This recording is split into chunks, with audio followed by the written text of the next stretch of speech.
Hey everybody, it's Bruce here at Waterbear, and today we're going to talk about a very important subject, and that's just getting more live gigs. Live performances, for many of you, it's the lifeblood of what you do. There's a lot of bands out there going for a few slots, but somebody's going to get this support, and it might as well be you. So today we're going to talk about how to understand how to play the game and put yourself at the top of the queue.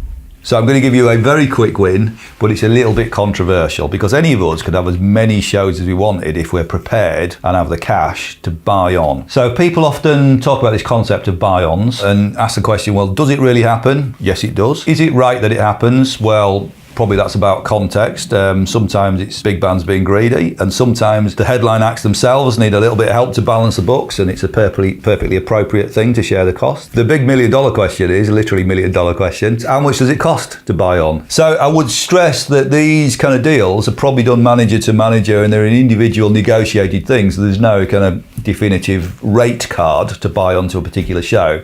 But I'll give you some examples of ones that I've seen happen. So club tours around the UK, maybe about 12 dates to a few hundred people a night, anything from £5,000 to £10,000. That can be in the form of real cash or a contribution to something like the tour bus or the crew. Stadium level tours, tens of thousands of pounds for individual shows, potentially. To individual shows with big bands can be a few thousand quid a pop. So whatever you think about it, it's there if someone's got the money. I suppose what we should think about is whether it's worth doing anyway. Is it right, and is it going to do you any good to buy onto a show? My feeling is generally it often feels a little bit phony. The audience don't warm to a support band automatically unless it's a real natural fit. So I think it's potentially a real pit. You could waste a lot of money. I'm much more comfortable with doing it the real way, the authentic way, and taking a long-term view. So back to reality. You haven't got an unlimited checkbook, but what you have got is a great band and great music. You are going to get support slots predominantly for three reasons. One is that you're buying on but you don't realise it because you're actually bringing audience. If you've done your job and you've got a bit of audience, you are generating cash for that tour. If you sell 100 tickets at 10 quid a go, you've just put £1,000 extra on the gross on that night. And it's not just on the gross, actually, it's small margin, isn't it? It's extra tickets that band wouldn't have sold. So it's 1,000 quid, whether it's cash or ticket sales, it's the same thing. You've contributed to the tour. So a headline band and their management and their agent is going to be super interested in your pulling power, how many punters you can get through the door. How are you going to demonstrate that? Well, it's the usual ways. It's a decent EPK with great social media stats and an audience that you can see online. If you're good for 100 tickets, I promise you, you will get support slots. But what do we do if our band is not at that stage? Because we've got this kind of chicken and the egg thing, haven't we? We want to be a bigger band so we can pull an audience, but we've got to get there. So if we can't get there without any gigs, so, where do we go? Well, there's another way. You can kind of jump up that queue a little bit, punch above your weight in terms of the gigs that you get, and that's by being super cool. One of the challenges for older bands and established bands is to remain cool and relevant as they get older. So one way they often seek to do this is by association, by bringing in a younger, cooler support band, and they kind of buy in a bit of that cool. So there's a real opportunity for you here. You're kind of selling cool as a commodity, and people will do anything, whether they're an audience or the band that you're supporting, to get a little bit of that to rub off on them.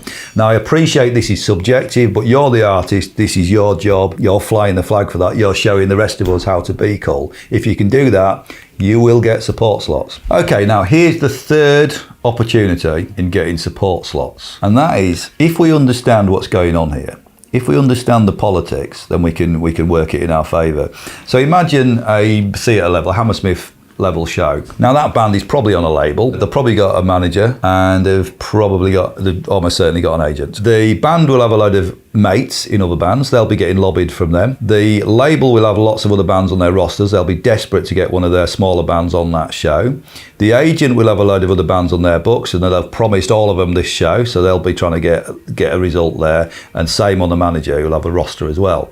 So imagine all those people going, can I have a spot? Can I have a spot? Can I have a spot? Then the band's going to get 1,000 emails with other bands trying to get a place for it, and then there's us. We have to just acknowledge that, and I think sooner or later we have to compete at a national level and get connected to such a degree that we're in that crowd and that your manager can pick the phone up to the manager of that big band and have that kind of conversation, and you're a credible option. So you're either going to develop your own managerial chops to that level and become a professional manager yourself, or you're going to do a deal with somebody who's already established at that level, which we'll talk about next week. Talk to you about how to set that up, because it's not as hard as you think. And also, we're going to probably need an agent. There's going to be times when we're going to do it on a DIY basis, and it's times when we're going to be on the books of an established agent.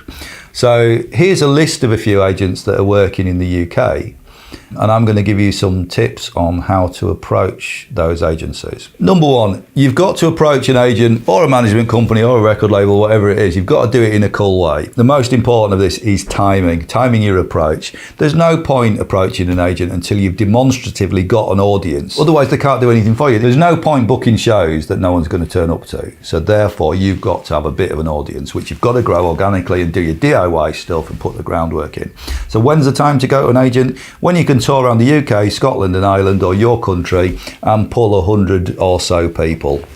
Then that's the time to make the transition from DIY to perhaps a professional agent. Number two, communicate in a professional way. Send your EPK, send your stats, and show that you've got that audience, and ask for a meeting. Number three, you've got to kind of understand the difference between being professional but very persistent and being a pain.